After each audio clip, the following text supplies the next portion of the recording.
Hello hi दोस्तों, जय जगन्नाथ। पुनः नया ब्लॉग में स्वागत। आज बनेबा आमे छतु पकड़ा। छतु आउ ये पणस पकड़ा। छतु पणस पकड़ा बनाबे देखंतु। छतु काटी रखिछन दी फाळ करी। आउ ये पणस पणस काटी भल भाव रे छाणी देछन देखंतु भल भाव रे। नाइट ड्यूटी चलतिला ना, तेणु टाइम हेलानी। आउ सेतबे आउ सब मिक्स करिया पे डायरेक्ट चिप्स पाउडर पकई दी गोटे 2 मिनट रे छतु पकड़ा रेडी हो देखंतु। चिप्स पाउडर देख, हल्दी आ मसला टिके टिके पकई देते। मसला हल्दी चिप्स पाउडर मिसई देवा। जे खाइबो देखंतु, जे खाइबार अछि राग मर्च टिके पकई। मु बेसी अधिक राग खाउछि ना, ये छतु पणस चिप्स पाउडर गोटे टाइम रे सब जाऊ मिसेबा। गैस रे कड़ाई बसी दिंतु, गरम हो गलानी। गरम होला पर तेल आकु 200-250 ग्राम तेल पकेया, जहाँ अधिक भी नहीं। 200-250 ग्राम तेल सब बोले फॉर्चून तेल आम यूज कर जो पकड़ा हो, चिप्स हो, चिकेन पकड़ा हो, जो भी सब फॉर्चून तेल यूज करा देखो। चिप्स पाउडर देखो पानी अल्प डालिबा, पानी अधिक भी डालिया अल्प। 2 मिनट चिप्स पाउडर भी रेडी।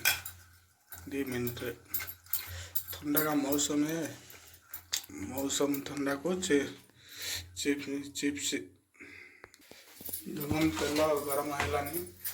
आपको गोटे गोटे पीस छाणीबा। गोटे पीस नहीं, 4-5टा पीस गोटे गोटे पकेबा। छतु पकड़ा 2 मिनट रेडी है सब। छतु पकड़ा दोस्तों, छतु पकड़ा पूरा रेडी। फास्ट बार देखिए केमती होची, केमती लागुची छतु पकड़ा। ऐसे छतु पकड़ा चलती प्रोसेसिंग। तापर आपको पणस रेडी कर पणस रेडी करना भल भाव पकई भल भाव आपको मेल्ट करदेगा। चिप्स पाउडर पकई छतु पकड़ा, हल्दी पाउडर, मर्च, लुण, मसला मसला आ किसी पकड़ा दरकार। चिप्स पाउडर सब पकई, लुण भी पकड़ा दरकार ना। हल्दी मसला गुंड टे पकड़े आउ भल टेस्ट लगे।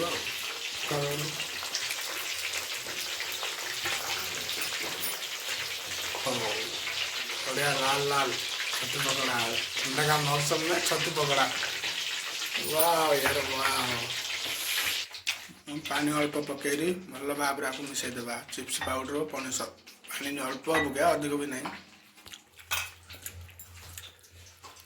भल भाव मिसेबा देखो कि कलर आसी। धीरे धीरे मिसेक मैगनेट कर 2 मिनट रखा। छतु पकड़ा रेडी है। पणस चलती रेडी देखो। छतु पकड़ा रेडी बढ़िया देखा देखो। पणस भी आम खाने रेडी कर लेनी। पणस मझे मझे आपको एमती कर पड़ो, मझे मझे नहीं तो अलग अलग है सब लगे।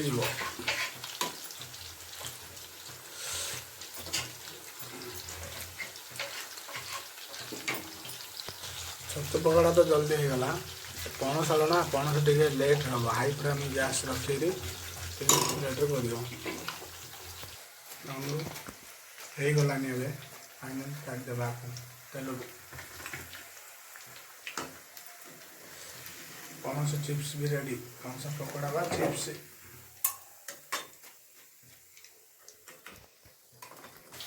फाइनल आमर छतु पकड़ा आ पणस चिप्स रेडी देखो। छतु ये पणस चिप्स रेडी एकदम।